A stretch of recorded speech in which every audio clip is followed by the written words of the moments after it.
Yeah, what it dang dizzily doo wop.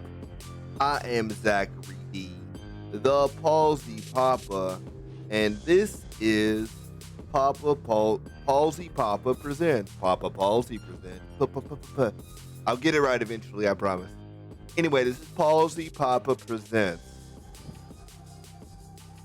And a couple of housekeeping notes before we launch into some featured content for the month.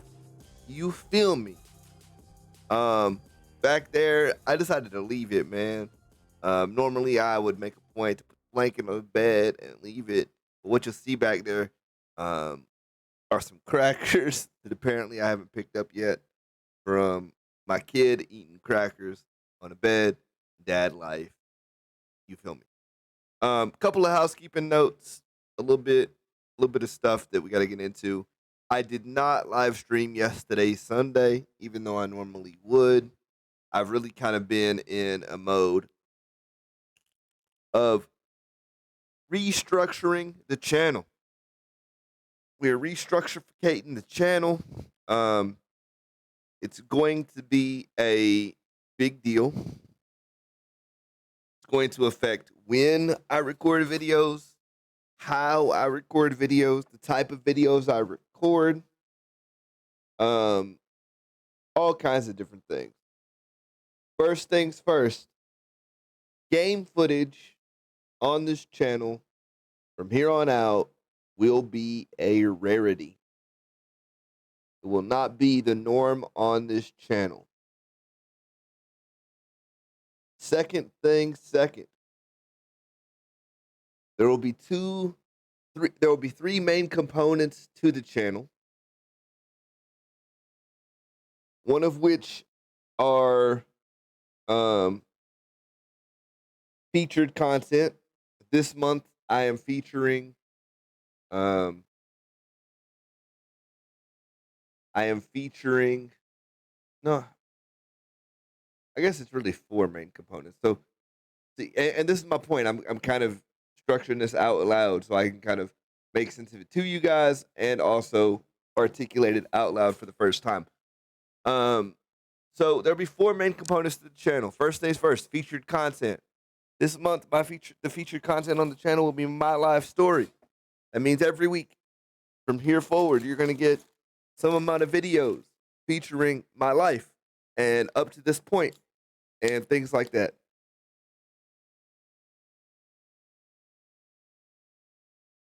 There will be interviews on the channel. That's the other big thing.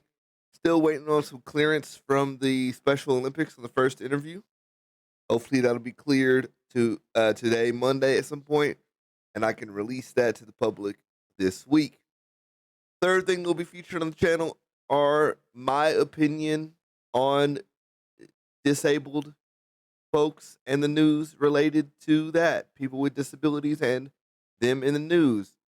That might be I'm planning on doing a movie review for the first time ever on this channel of a movie that features a prominently disabled actress, and that disability is front and center in the plot of the movie. It's a movie called Run. Gonna do a movie review of that. So that's one, two, three. And the fourth main content on the channel will be the Sunday lives. Those will be sit down Sundays. Now, interspersed throughout that will be family updates as I record them. Um, Family type content. I know Jamie really wants to be back on the channel in a vid. I know there's some stuff that might come up throughout my life that might be relevant to discursulate. Now, why am I making these changes? Well, I realized last time I went live on the channel that nobody really cares about the games. Always said this wasn't a gaming channel, so I am making that a rarity on this channel. Might I decide at some point when the following is up to make a second channel and release irregular gaming vids over there. Sure, but gaming has never been my focus on the channel, and I don't want to do that anymore. I don't want to do that. Is my wife trying to communicate with me? Hang on just a second. Hang on, let me message my wife real quick. I think I hear her talking and carrying on. Um,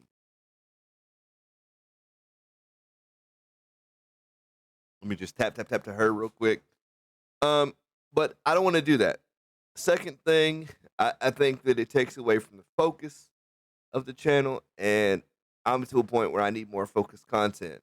The other thing that I started to realize is I was recording these videos typically the day before they would come out.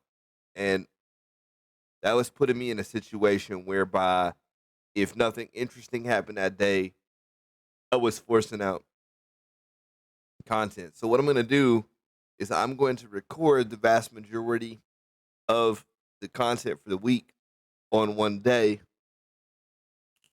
and then try and save um, the updates and the life happenings and so on and so forth. Sit down Sunday, the live stream where you guys can interact with me and whatnot. And that's the housekeeping pretty much. If something else comes up while I'm doing this, sure, fine. But let's get to the feature. So, as part of the first feature, I wanted to talk about my life. And this first video will kind of set the stage for the first 10 years of my life. And if I feel like it needs to go into a second video, okay, fine. So, starting out from my earliest memories. So, a couple of my really early memories involve chocolate milk. I remember one particular time where I got a bottle of chocolate milk with some Karo syrup in it. And that stuff just was, man, I haven't had it since because I don't want to ruin the memory of how good it was. And that's really I think it's my earliest memory. What you've got to understand too is one of my earliest memories is of one of my eye surgeries. I believe there were two. I'm pretty sure there were two. My eye surgeries. And I remember hearing the machines. And I think I was like 3 at this point, living with my great grandparents. And this is kind of where everything sort of gets a bit hard pieced together timeline wise. But there's a couple of things that happen fairly early in my life that sort of shaped the course for the rest of it. So, shortly after or shortly before I was born, my biological dad and my mother split. My biological dad was on drugs, was rumored to be on drugs, might have been addicted pretty bad at that point in his life, and they split. And this was early enough that I don't even remember. I don't even recall anything about that. I don't. There's no. There's no memories with my dad, with my biological dad at that point. No, nothing. So you set that up, and I was living with my mom, who I guess, and like I said, this is all kind of mashed together.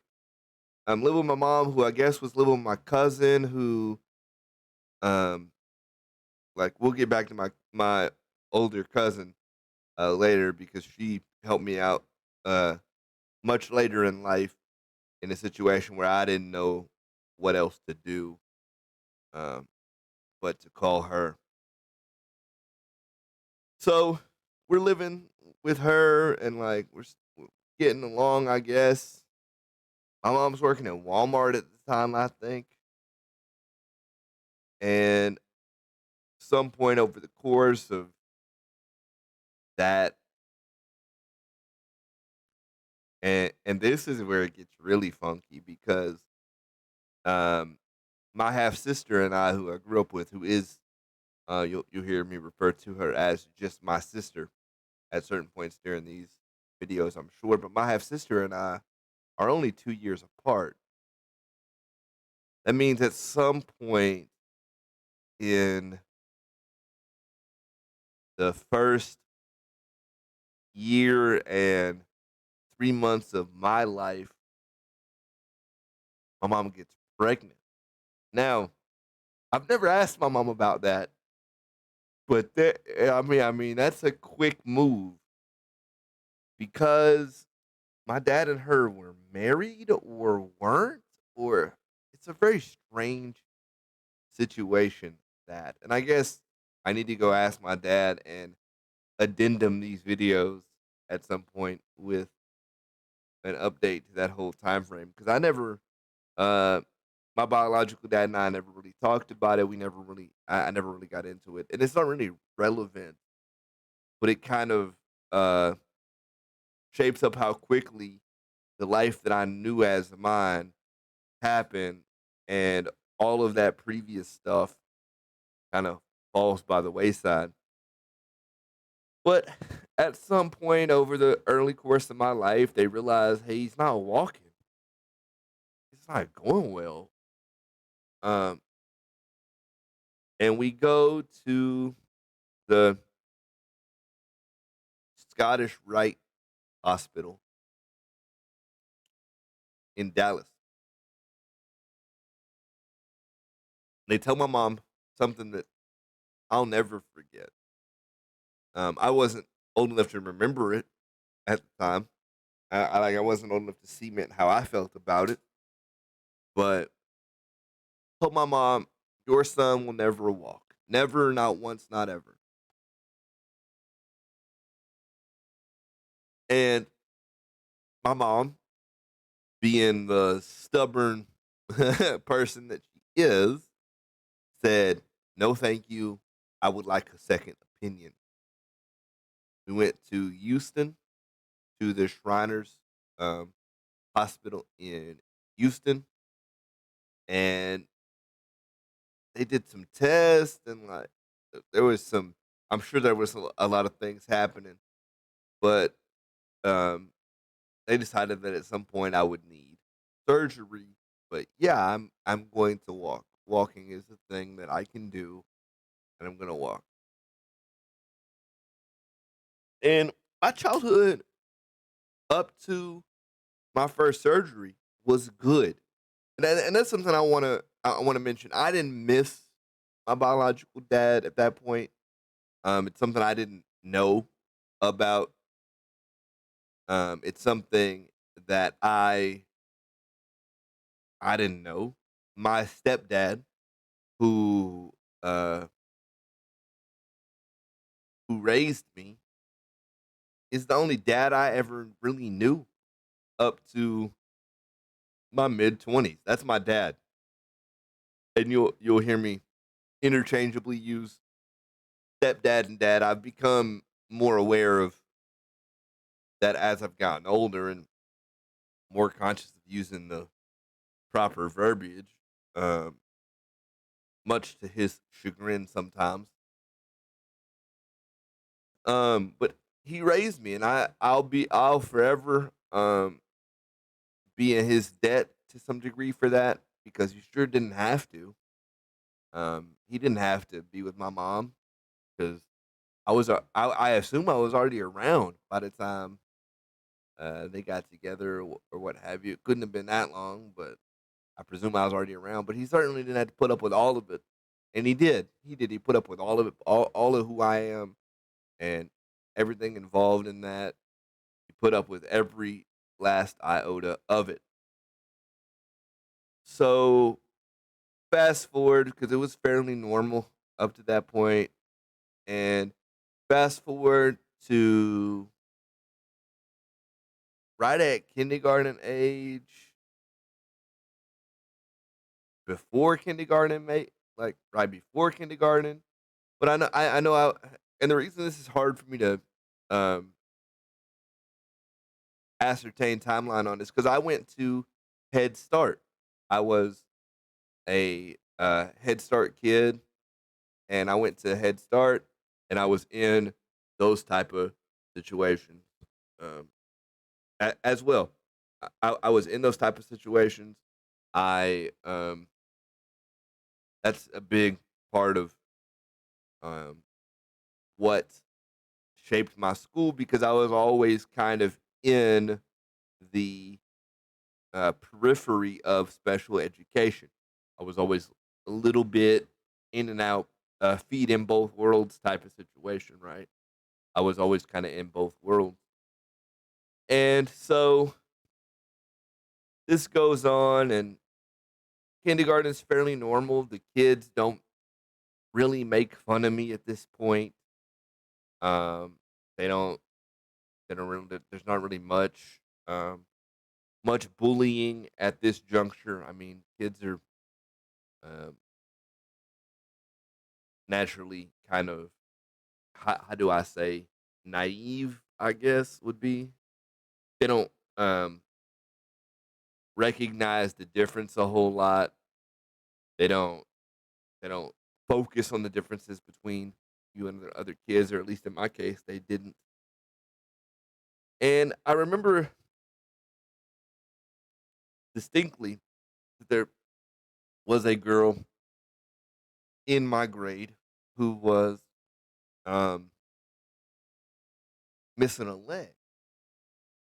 And I've actually tried to get her on the channel because we were still at some point in peripheral contact um, up to a few years back. And I tried to get her on the channel, no response. It's not for everybody. I mean, not everybody wants to be out here in the public eye. I get it. But she and I kind of liked each other. And then there were a few like kisses on the cheek. And so, I mean, you're 5, whatever. But she was the first experience I had with somebody else who had a disability that I was consciously aware of. And then at some point during this year, this 5-year-old year, I go and have surgery for the first time. Not on my now. Bear in mind, I was like 3 ish when the surgeries on my eyes happened.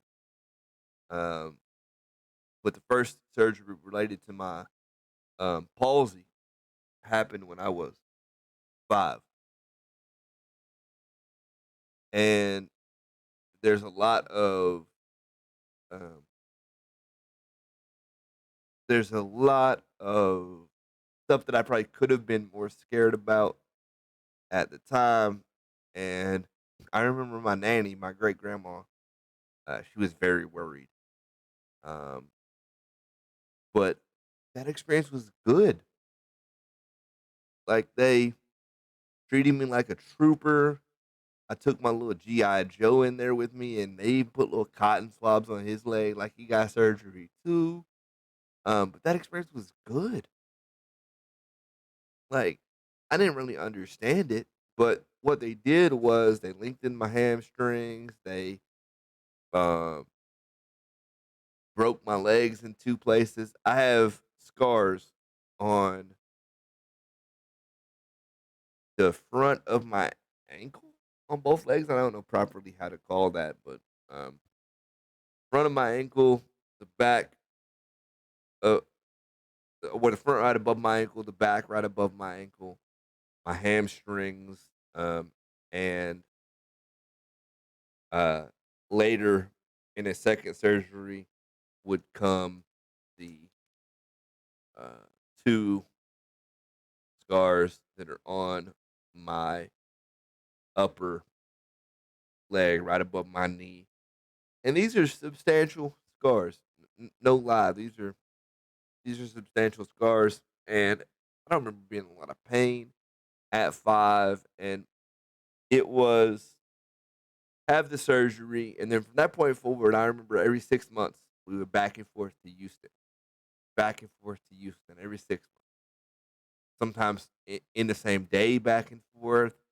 Sometimes we would stop at my aunt Ruth's house, and stay the night, and then go into Houston the next day, and then come back. And it was a really good time. Truly, it was good. Um, Honestly, I was naive about how serious it was. Obviously, I was like 5 or 6 when we were doing these back and forth trips, and it wasn't until much, much later in my life that I realized the amount of sacrifice my mom had to make for that because she was working. She had left Walmart and was working at the school, and I can't help but think that she ended up there in some regard to keep an eye on me, and because they had good time off type benefits, because they had good um, different things like that. I can't help but think that she did some of that because of me. But all I know for sure is for all of my school life, my mom was right there. You feel me? Like right there. She was always down the hallway or always across the school. Always was right there. It was never too far away. Never at all. Um, and this was a situation that allowed her to take this time off and do this. I want to There are a couple of things that I want to mention as sort of regrets. I have immense regret as I've gotten older that the only time I spent with my Aunt Ruth really were those times. And she was in Tomball out close to Houston. And those were the only times I really spent with her. And before I knew it, um, there was no more time to be spent. She had passed away. And um, that happened kind of to me out of the blue because I, like most kids, sort of look at those elderly figures as invincible. Um, they're just so great that can't possibly have passed away and so on and so forth. And it was that, um, hmm, it were those times where, because she lived and the reason I say it's a regret is because she lived a very different life from what I remember and what I could tell. She lived a very different life than the rest of my family. As far as I know, she didn't smoke, didn't drink. Um, she was gas stove, clawfoot tub, like really older house.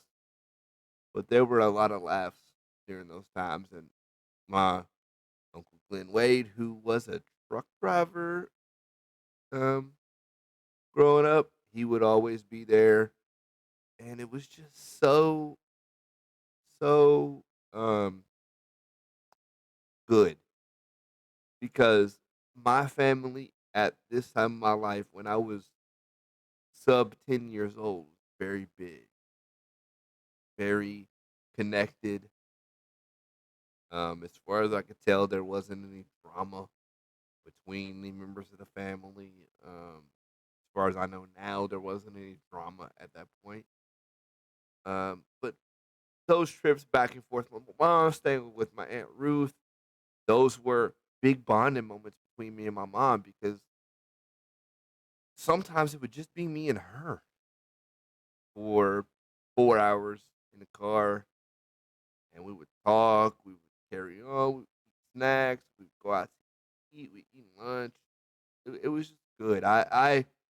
Mom, if you're watching this, um, I know that we don't talk as much anymore or at all, but I want you to know that I appreciate what you had to do to make that happen. And I appreciate those times, and I look back on those times very fondly. And really, um, I really appreciate that.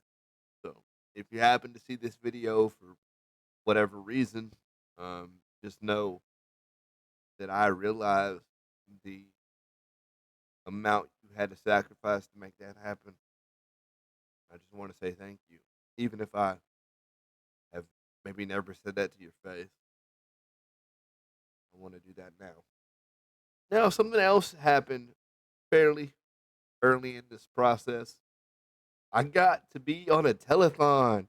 Your boy was on TV. Yeah, you dig. I was, man, I swear, I've kind of been the guy to do this type of thing for a long time. To some degree, I always was this dude, this larger than life, like very outgoing, um, just good kid. And so I got to be on a poster with a few other kids as a spokes kid for the Children's Miracle Network. And I got to be part of that telethon. And I remember because I was scared. I've been, um, as funny as it's gonna sound for me to say what I just said, and then juxtapose it with this. I've had stage fright my entire life. Even turning on this camera the first time was terrifying. Like I didn't know where this was gonna go. I didn't know what we are gonna do with it, but here I am. But I brought my T Rex or Red Power Ranger. What do they call those Zords? I forget Zords maybe. Um, I brought him up there, and I bit the host's finger with it. It was a good time. Like I had a good time, and I remember like seeing the poster around town, and like it was really like, yeah, look at me, look, yeah, yeah, I'm doing big things, yeah, yeah, it was cool. Um, so and this kind of all um sort of took away from that early pain of physical therapy and all this other stuff that was going on. It took away from all of that. There, I don't remember the struggles back then. I remember the good times. I don't remember the being in a lot of pain from physical therapy, and I'm sure I was. But I don't remember the hurts back then. I remember the good times, except for this one hurt. This one particular hurt I don't think I'll ever forget. I was at my Aunt Ruth's house, right? Probably. I think so. I was playing in the yard, so on and so forth, and found this big pile of soft dirt. Big pile. Awesome. And you have to remember that um for me, even though I could walk, I was much faster crawling, and I was much faster getting around that way than I ever was walking, and I would crawl more than I would walk a lot, especially around the house.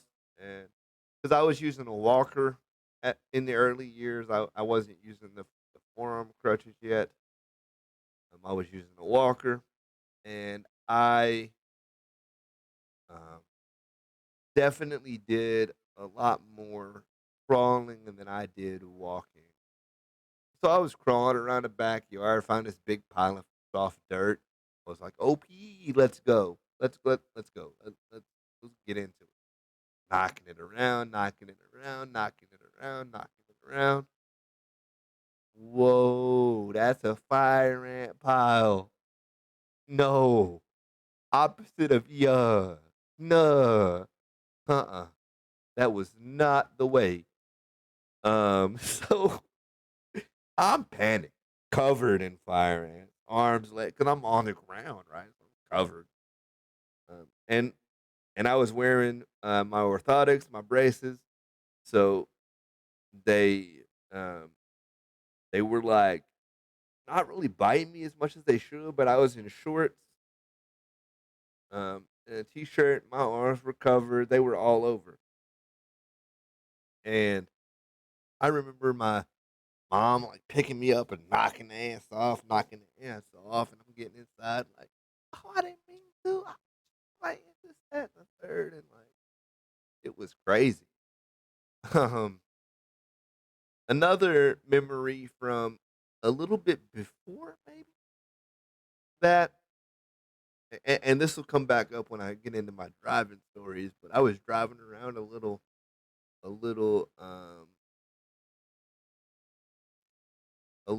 like tyke, like Jeep, battery powered Jeep, and I drove it into the sliding glass door of the apartment, straight into the sliding glass. Boom, cracked. I don't know how much my parents had to pay for that. I don't know how much trouble I got into, but I know that I got into enough to not do it twice. Sorry, mom and dad. And I remember maybe in those same apartments, my stepdad at one point, like taking a golf club and like swinging, like hitting a rat out the door. My stepdad's a character, man. Truly, he is a character. I'm almost done with my cup of coffee or my pot of coffee really for the day. So I'm gonna have a little drink here.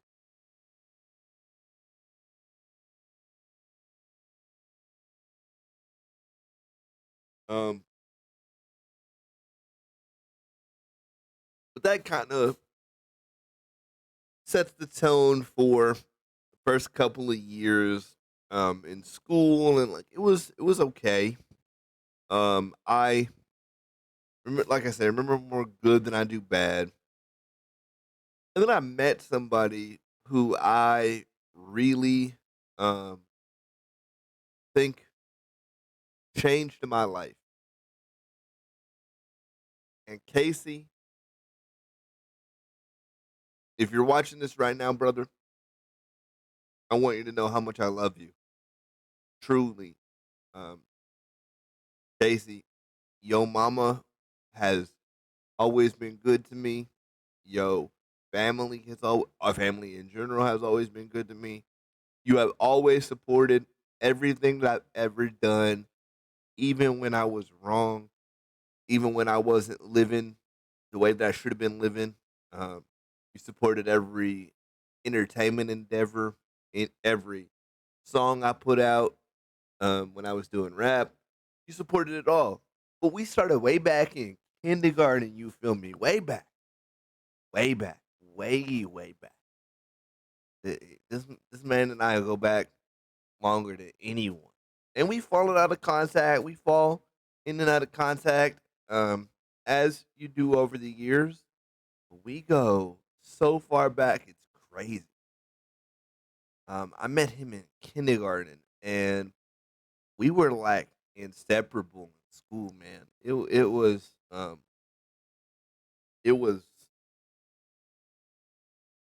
it was really my first best friend. Like, and like I say, he's the friend that uh um I've known the longest, and so we meet, and he's helping me out. Like he's uh carrying my lunch trays and stuff, and like helping me out, and it was really a big deal. And he was there at my birthday parties and all kinds of good stuff. It was truly special. Truly, truly very special. And he told me a story because I actually asked him to get on the channel. He said, "Well, I really only have one story." I said, "Well, okay, shoot. Which one is it?" He said, "It was your sixth birthday party, bruh. And everybody was there. Because this was the time where if if you had a birthday party, you had to invite your whole class. Like it was just the thing that you did. And everybody was there. Blair, who by the way, shout out as a dentist now. Um, Shay was there. Casey was there. Pretty sure Brandon Rinker. I know from what Casey told me. Brandon was there, and we're playing on this uh jungle gym apparatus that my uh grandma had built because my stepdad's mom was really crafty in like a woodworking kind of way. She was very, very crafty and always built us stuff, and she built a really nice play place that was accessible for me, and it was pretty big, and I remember I fell and busted my head open. I fell and busted my head open, and apparently this is something I didn't know until Casey was retelling the story later. Apparently, Casey and Brandon went home crying that day because it was that serious. Bear in mind that for me, falling is just part of the game. Sure, I cried. Um, Busted my head open. I'm a little kid. It hurt. I'm crying. Um, and that we went back in and watched Space Jam because that was the movie that came out that year. Um, and I really recall, um, um, I, I recall that event, but I didn't recall how much of an impact it had on Casey and how much of an impact it had on Brandon. And Brandon had actually been over to my house a few times, um, as one of the only people who uh, stayed the night with me. Casey never did, and there's a whole story there that I won't really get into because it's more his story than it is mine. But Brandon had actually been over to my house a few times, and there's a few cool stories about us staying up late at night playing Sega and way early in the morning for no good reason. Um, and it was a very typical childhood, uh, bookmarked and I guess chapter marked by those trips to Houston every 6 months.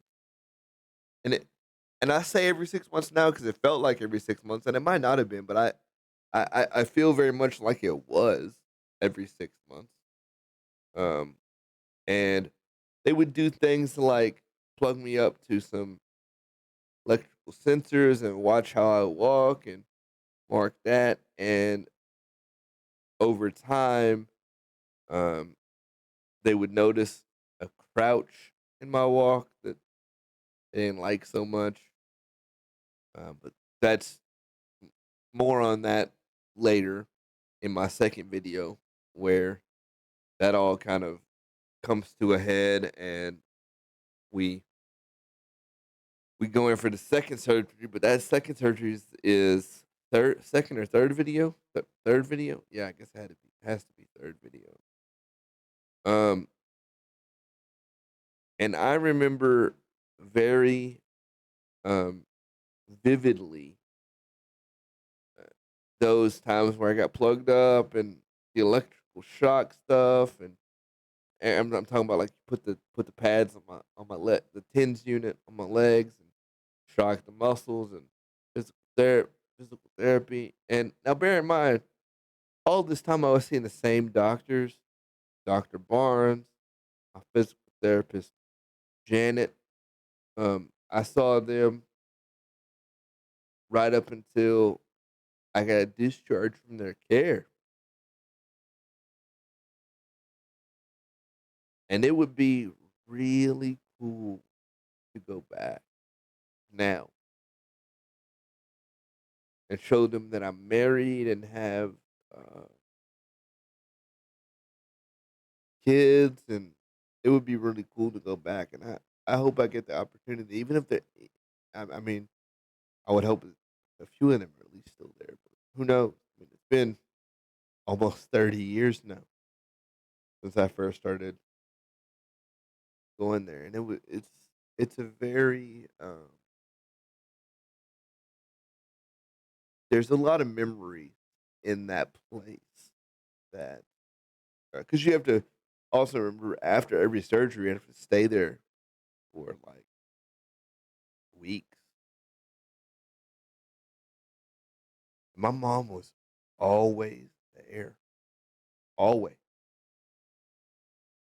I don't know how we managed because my stepdad at the time he was working at a grocery store, little grocery store here in Winn Dixie, and he was just a stalker for all I know. Like I don't know exactly, but I don't know how we made it. I have no idea how we made. Well, I take it back. At some point, he actually delivered bread. He was the truck driver for a bit, which thinking about my dad as a truck driver delivering bread now is hilarious to me. 'Cause that's just not my dad, and I don't think he did that very long, and that's not the way it should go, and it's not the way that it um it didn't last. Um, and there are a couple other early memories that I remember with my stepdad specifically, where um we went out to the deer lease, and I wasn't ever a very good hunter. I've never really actually fired.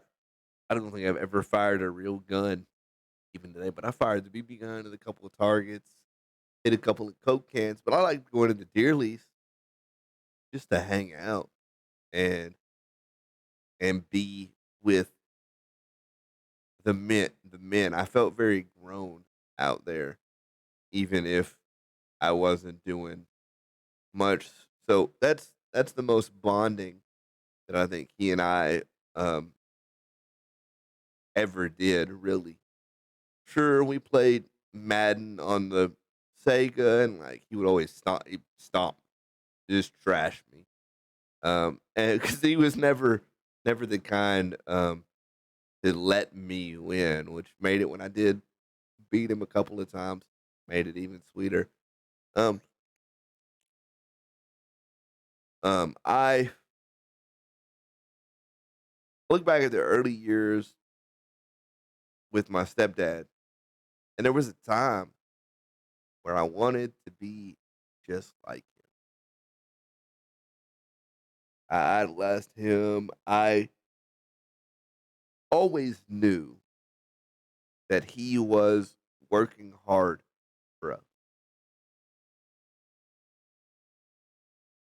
No matter what he was doing, he was working very hard, and I appreciated that.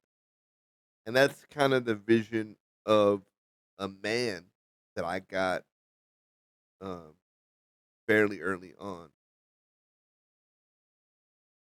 And you take that in contrast to the limited number of interactions that I had with with my biological dad in these years, because I would see my biological dad twice a year, every year, without fail. And for a long time, I never even knew that was my biological dad. I had no idea. Um, and it's it's tough to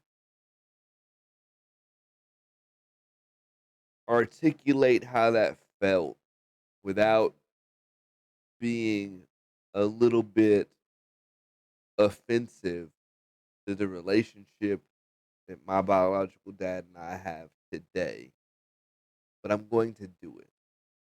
So, the two times ever that I would see my biological dad during this period that I'm talking about, and we're talking about from 0 to 10, 0 to 3rd grade, um, two times ever that I would see him were Thanksgiving and Christmas with his mother, my grand. We would always go out to the farm on Thanksgiving and Christmas. He was always there. And like I say, it's tough because for the most part, I didn't care. He didn't make a point to try and make up any ground. He didn't promise me anything. He didn't do a whole lot of much to interact with me. Um, and then at some point, that stopped completely. It just wasn't. So I guess fairly early on, and then like going into the later part of this time period, and then into my teen years, it just stopped. It just wasn't a thing anymore. And he has his own things. He has his own problems. Like he's dealing with his own thing. So I don't fault him for that at all. Really, I don't fault him at all.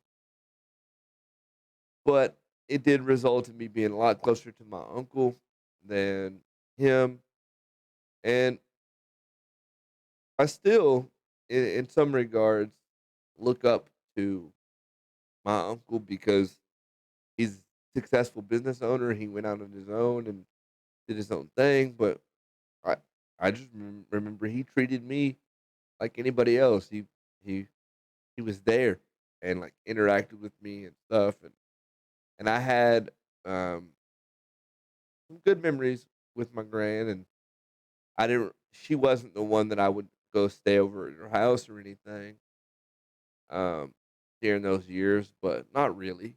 Occasionally, but not really. But those holidays always meant being with her, and that's what it is.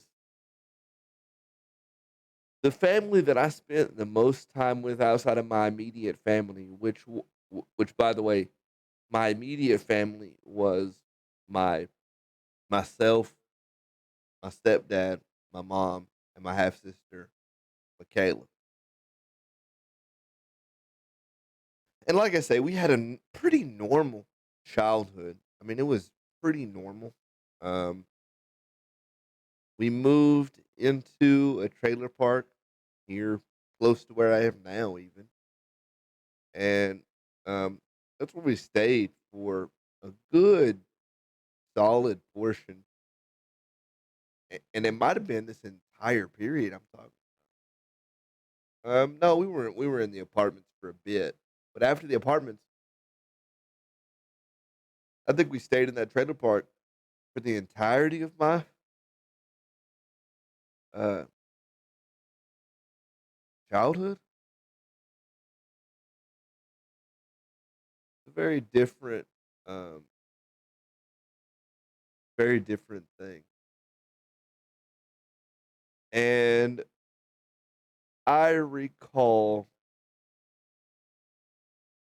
a couple of different times during that period where I would go hang out with like the trailer park kids, and we were doing like backyard, like crazy stuff, like backyard wrestling and wild stuff.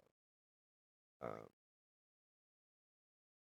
and it was very normal. Like nobody ever looked at me and said, "Oh, you're handicapped. You can't do this thing."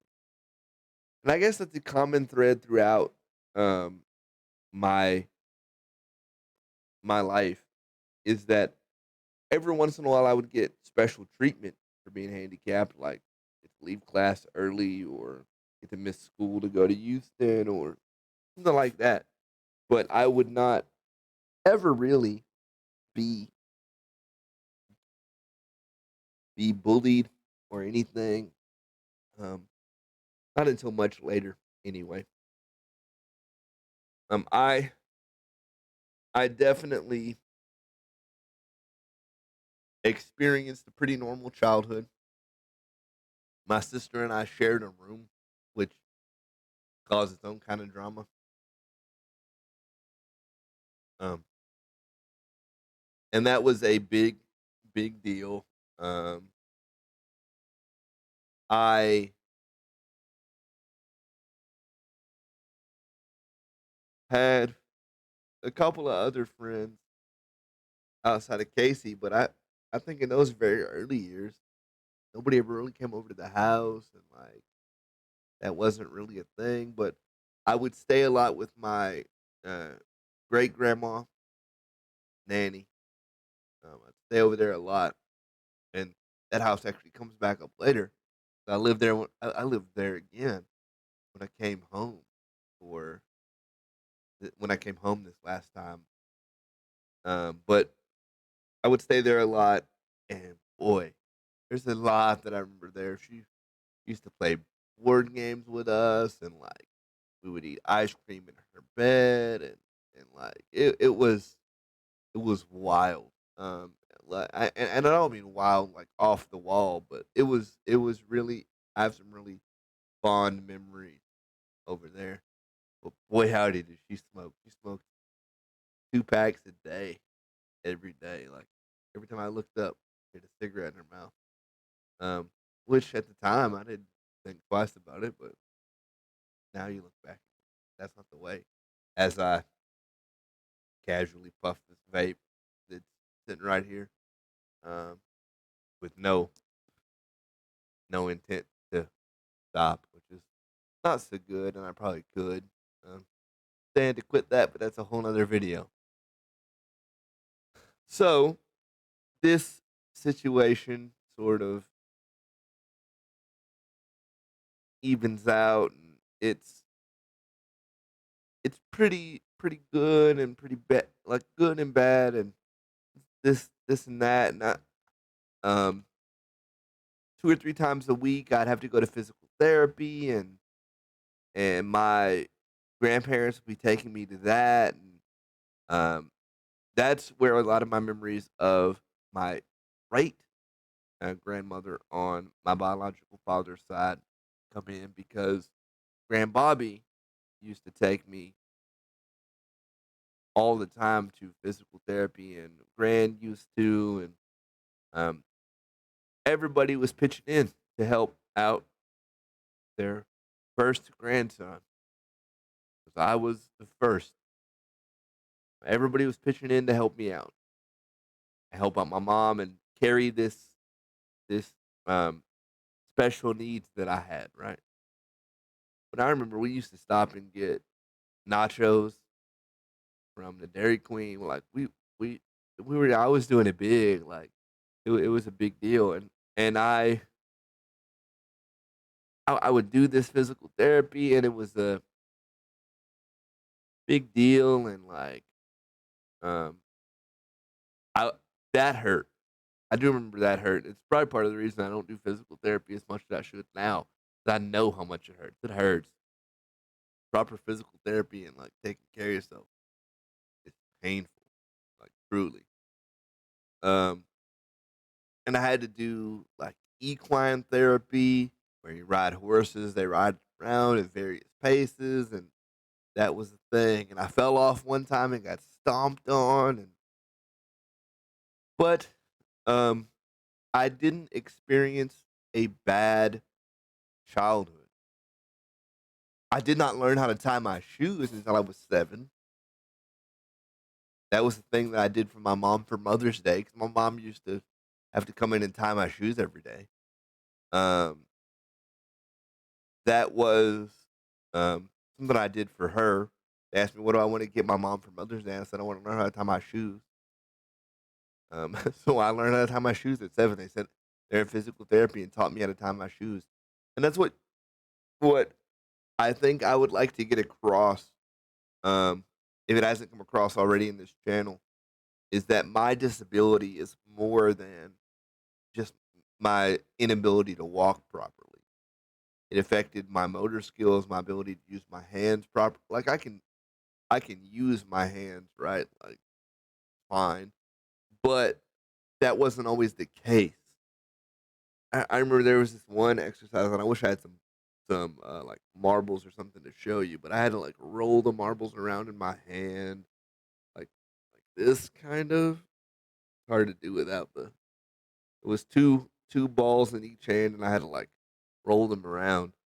Um, but that was a big deal from the therapy and like I was having to take um, a lot more time to do assignments and my handwriting was trash and it never really improved.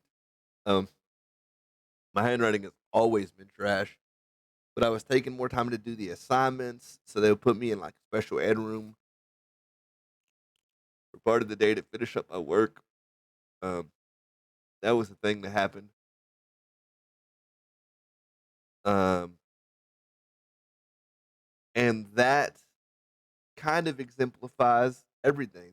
There were large periods of normalcy where I was doing the everyday thing, and then sprinkled in throughout it were events that were not what every other kid experienced. Were not that way, and were not um, that type of normal kid everyday thing that um, you do as a youngster.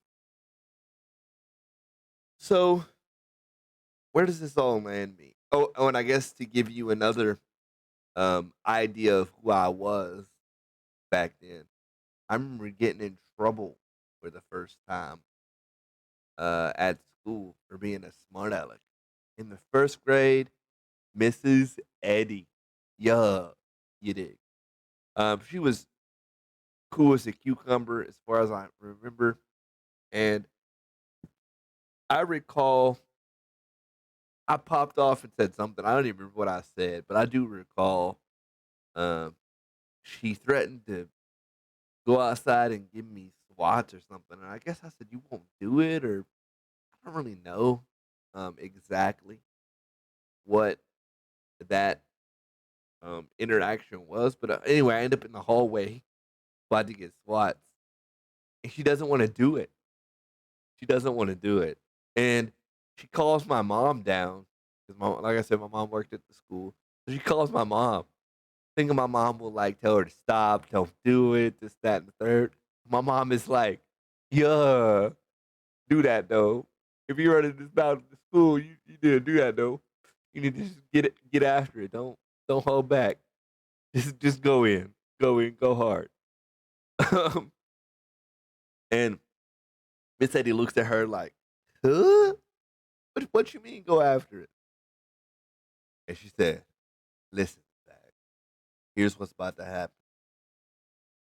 About to smack my shoe. You gonna go back in there like you got swatted. Cause I'm not playing this no more. And next time I ain't gonna show you no leniency. But this ain't you. Uh, I, it's just a bad day or whatever. But I don't need to seem like I didn't punish you in front of the other kids. She hit her shoe a good 3 times. Wow, wow, wow. Right? And I go back in. I'm crying because I'm scared. Like, look, it scared me. Um, and I guess I didn't give her any more trouble. I don't really know. But to wrap up this period of relatively normal um, um, school life, we find out, I guess, at the beginning of my third grade year that my stepdad was about to enlist in the military, about to go into the army. And I remember he had a state trooper test, um, and he was either going to go be a state trooper or go to the military. Well, he didn't get chosen for the state trooper, and I remember that story a little bit differently. I remember the the reason he didn't get chosen or some of his comments after the fact a little bit differently, but we won't get into that because that's his story and not mine. And apparently, I'm the only one who remembers it that way.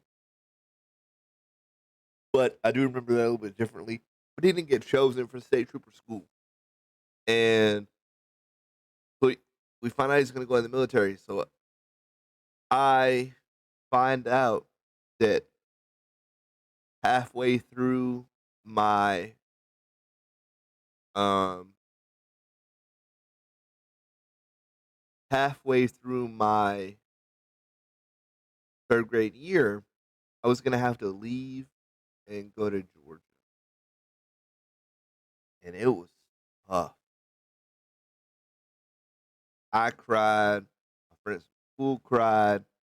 They actually moved the Christmas party up, so I guess it wasn't quite halfway through. They moved the Christmas part. They moved the Christmas party up. This this luau we were having, so I could participate. Um, and it was tough. I didn't want to leave my friends. Like, I had made a lot of friends. People liked me. I was a likable person back then. I wasn't so bitter, I guess would be a good word. I wasn't the I wasn't the fully fledged, just off the wall guy. I was the class clown a little bit. I was like riding my um walker up and down the hallways, like sure. I was having fun. So I was the fun person, and people didn't want to see me go, and I didn't want to go, but I didn't have a choice. I actually put a story in the newspaper about this particular luau, Miss Pokila, and you'll notice um, throughout this, I will have a few teachers that kind of were unmemorable, and a few that really made an impact on me. And that one moment really made an impact on me. But that period after that, we leave and go to Georgia. That period after that will have to be for the next installment of the feature content series for this month. My life, no holds barred, no filters. I am Zachary D, the Palsy Papa, and this has been featured content. Papa, Palsy Papa present very own life. And as always, don't be tripping, because I'm still crippin'. See you guys tomorrow.